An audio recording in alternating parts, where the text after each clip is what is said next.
ప్రజాప్రతినిధి న్యూస్ కి స్వాగతం. అధికారంలో ఉన్న కాంగ్రెస్ పార్టీని గెలిపించుకోండి.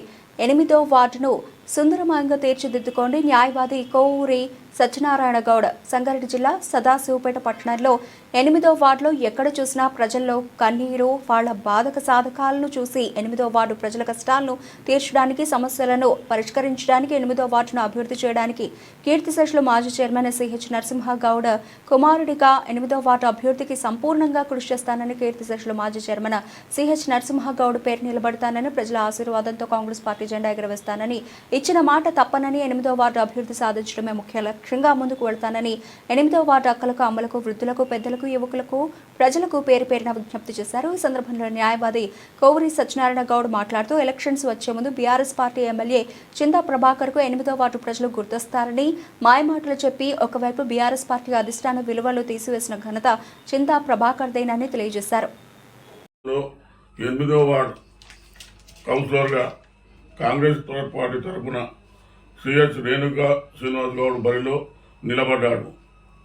ఈరోజు సదాశివపేట 8వ వార్డుల గతంలో 10 ఏళ్ల నుంచి టీఆర్ఎస్ ఉండే పనులు చేయలేదు, మరియు ఏ పని కూడా పట్టించుకోలేదు. మాకు కొత్తగా చేసిన పైసలు తీసుకుని అని చెప్పి జవాబు ఇచ్చారు. 5 సంవత్సరాలకు ఒకసారి కొత్తని చేస్తున్నారు, కొత్త మొక్కలను చేస్తున్నారు. పబ్లిక్ నానా అవస్థలు పడుతున్నారు. మేము ఎవరికి అడిగారు అతను చేసిన సేవలు. ఈరోజు ప్రతి గుండెల్లోనూ అన్ని కులస్తుల మధ్య మనసులో ఉన్నాడు. అతని కుమారుడైన నేను సిఎస్ శ్రీనివాస్ గౌడ్ గారికి నీలాంటి నాయకుడు మా ప్రజల సేవ చేయడానికి ముందుకు రావాలని అందరూ ఆశీస్సులు ఇచ్చారు నాకు. సరే, ఈ యొక్క చివరి దశలో ఉన్నాం. మేము పెద్ద మనసులో అయినాం.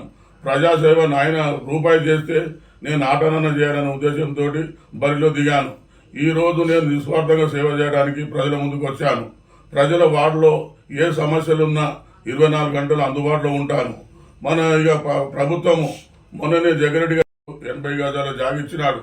అది 15 లక్షలు విలువ చేసేది. పూరా గరీబులకు చెందేలా చూస్తాను. మళ్ళా సన్నబియ్యము, ఉచిత బస్సు మనకు ప్రభుత్వం ఇచ్చింది, ఇంకెన్నో సంక్షేమ పథకాలు ఇస్తుంది. కనుక 8వ వార్డు ఓటర్ మహాశయులకు, గౌరవనీయులైన పెద్దలకు, చిన్నలకు, ప్రతి ఒక్కరికి పేరు పేరున ఆచి చూసి అడిగేసి ఆలోచించి ఓటేయాలి. ఓటును సద్వినియోగం చేసుకోండి, దుర్వినియోగం చేసుకోండి.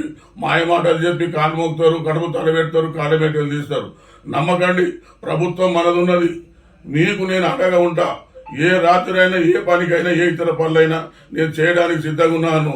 ప్రతి ఒక్కరు మీ ఆశీస్సులు మా గురించి భారీ మెజార్టీతో గెలిపించాలని ప్రతి ఒక్కరిని మనస్ఫూర్తిగా చేతులు ఎత్తి నమస్కరిస్తున్నాను.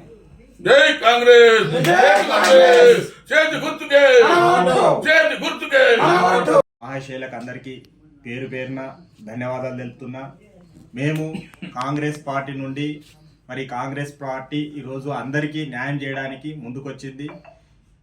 ఈరోజు తూర్పు జయప్రకాష్ రెడ్డి గారు 5,000 ప్లాట్లను పేద ప్రజలకు ఇవ్వాలని చెప్పేసి అనౌన్స్మెంట్ చేసిండు. మళ్ళీ ఇప్పుడు అవి తిరిగి ఇస్తానని అన్నాడు. అందుకు సీనన్న కూడా నాయకత్వం వహించి పేద ప్రజల కోసం ఇప్పించడానికి నడుం బిగించి ముందుకొచ్చాడు. ఇక్కడ ఉన్న ఓటర్ మహాశయులు గమనించాలి. స్థానిక చింతా ప్రభాకర్ ఎన్నో మాయమాటలు చెప్పి అభ్యర్థులను మారుస్తున్నాడు, మోసం చేస్తున్నాడు, ఈ యొక్క వార్డును కుంటు పట్టిస్తున్నాడు. అది మీకు అందరికీ తెలుసు, గమనించాలి. ఎంతో మంది రోడ్డు మీద తిరగాలంటే భయపడుతున్నారు. ఆ వాహనాలన్నీ, వాళ్ళ వాహనాలు కొత్తగా తెచ్చుకున్న వాహనాలు కూడా ఖరాబ్ అవుతున్నాయి. అదేవిధంగా మురికి కాలువలు కూడా ఎక్కడెక్కడ దుర్వాసనతో అవి ప్రజలకు ఇబ్బంది కలిగించే విధంగా ఉన్నాయి. ఇక్కడ ఉన్నటువంటి ఓటర్ మహాశయులల్లా ప్రతి ఒక్క విద్యార్థులు కూడా ఉన్నారు. వాళ్ళకు ఉద్యోగాలు లేక ఎన్నో బాధలకు అవస్థలు. వాటి అన్నిటికీ కూడా ఇంతకుముందు చెప్పారు. మన పిల్లలకు మనము ఉద్యోగ అవకాశాలు కల్పించుకోవాలనే ఉద్దేశంతో ఈరోజు కాంగ్రెస్ పార్టీ మీ ముందుకొచ్చింది. మీరు దీన్ని గ్రహించాలి. అదేవిధంగా తెలంగాణ సాధించుకున్నప్పుడు నీళ్లు, నిధులు, నియామకాలని చెప్పేసి మనం మాట్లాడుకోవడం జరిగింది. వాటిని దృష్టిలో ఉంచుకొని చిత్తశుద్ధితో ఒక్కరోజన్నా చింతా ప్రభాకర్ గారు ఏదన్నా ఇక్కడున్న బాధక సాధాల గురించి మాట్లాడిండా, అది కూడా గ్రహించాలి. ఈ 2 టర్మ్ల నుంచి ఇక్కడ ఎప్పుడైనా కూడా ఎలక్షన్ ముందే వస్తున్నాడు. వచ్చేసి వాళ్ళకు మీకు ఇది చేపిస్తా, నేనున్నా, మీద పెద్ద మనిషి ఉన్నాడు అని చెప్పేసి హరీష్ రావు పేరు కూడా ఖరాబ్ చేస్తున్నాడు. చింత ప్రభాకర్ గారు ఎంత దుస్థితికి దిగిందనేది కూడా మొన్న ఎలక్షన్స్ లో ఎమ్మెల్యే ఎలక్షన్స్ లో కూడా ఏ పార్టీ పదవికైనా కూడా నాకే ముందు కావాలని చెప్పేసి ముసలి కన్నీరు గార్చిండు. మరి అందులో ఉన్న నాయకులు ఏమన్నారు అన్నారు, మళ్ళీ అది కూడా గ్రహించాలి. మరి ఎవరో కాదు ఎమ్మెల్యే అభ్యర్థికి నిలబడనీకి మన పట్నం మాణికన్న గారు మరి నాకు కూడా అవకాశం కల్పించండి అని అదేమన్నారు. మళ్ళీ అందులో ఉన్న మళ్ళీ ఇతర నాయకులు కూడా అందరు అడిగిర్రు అన్ని అవకాశాలు ఆయనకేనా, మరి పార్టీలు ఉన్న వాళ్ళకి మాకు లేదా అని అంటే కూడా అందరికీ ఒక ముసలి కన్నీరు గార్చి ఆ పార్టీలో ఉన్న వాళ్ళని కూడా ఎవరిని ఎదగనిస్తలేడు. మరి అలా పార్టీలో ఉన్న వాళ్ళు కూడా ఏంటిదంటే గ్రహించాలి. మరి ఎక్కడైతే ప్రజలకు ఇబ్బంది కలుగుతుందో అక్కడ ప్రజల పక్షాన పోరాడే నాయకుడు కావాలి మనకి ఈరోజు. కాబట్టి ఇక్కడ ఈ రోజు మనం చెప్పుకున్న విషయం ఏంటిదంటే మనవాడు లోపల ఇక్కడ ఉన్న ఎనిమిదో వాళ్ళ ఉన్న సమస్యలను దృష్టిలో పెట్టుకొని మరి అలాంటి మోసపూరితమైన నాయకులకు బుద్ధి చెప్పే విధంగా ఈరోజు చింత ప్రభాకర్ మీ గాడు అవకాశం ఇచ్చారు, చూసిర్రు. ఆయన మాటలు నమ్మకండి. పైన అధికారుల ఎవరైతే ఉన్న హరీష్ రావు కానీ ఇంకా మీదున్న నాయకత్వం గురించి కూడా చెప్తున్నారు, వాళ్ళ మాటలు కూడా నమ్మకండి.